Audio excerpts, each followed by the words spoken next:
Genesis 45. Joseph couldn't hold himself in any longer.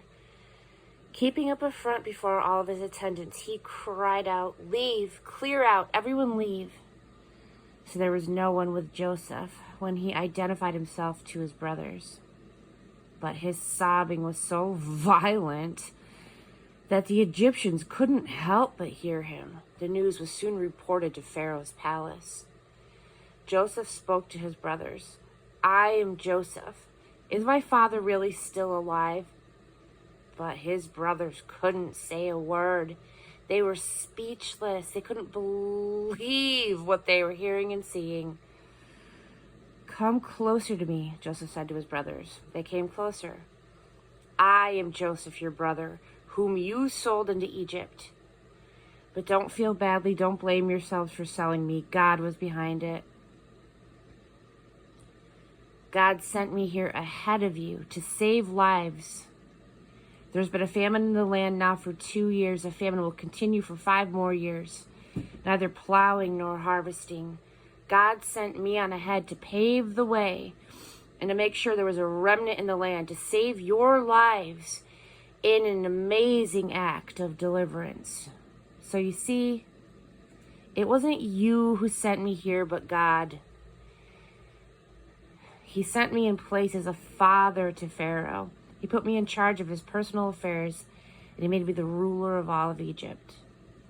Hurry back to my father. Tell him, your son Joseph says, I am master of all of Egypt. Come as fast as you can and join me here. I'll give you a place to live in Goshen where you'll be close to me. You, your children, your grandchildren, your flocks, your herds, and anything else you can think of. I'll take care of you there completely. There's still 5 more years of famine ahead. I'll make sure all your needs are taken care of, you and everyone connected with you. You won't want for a thing. Look at me. You can see for yourselves, and my brother Benjamin can see for himself, that it is me, my own mouth, telling you all of this. Tell my father about the high position that I hold in Egypt. Tell him everything that you've seen here, but don't take all day. Hurry up and get my father down here." Then Joseph threw himself on his brother Benjamin's neck and wept. And Benjamin wept on his neck. And then he kissed all his brothers and he wept over them. Only then were his brothers able to talk with him. The story was reported in Pharaoh's palace. Joseph's brothers have come. It was good news to Pharaoh and all who worked with him.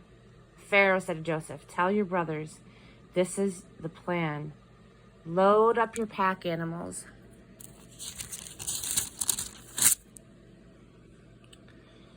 Go to Canaan, get your father and your families, and bring them back here.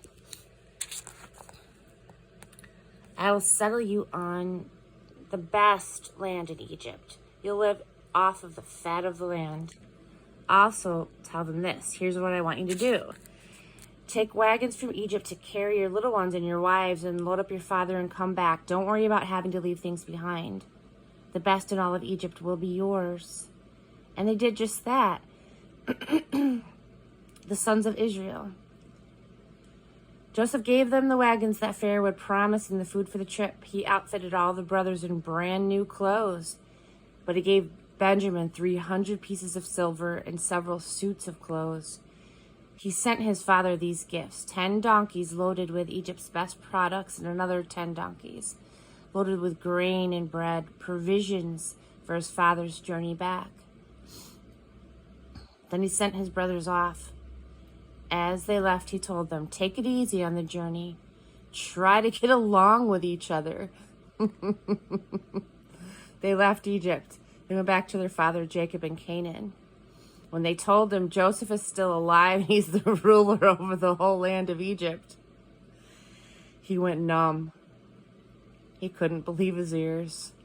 But the more they talked, telling him everything that Joseph had told them, and when he saw the wagons that Joseph had sent to carry him back, the blood started to flow again. Their father Jacob's spirit revived. Israel said, I've heard enough. My son Joseph is still alive. I have got to go and see him before I die.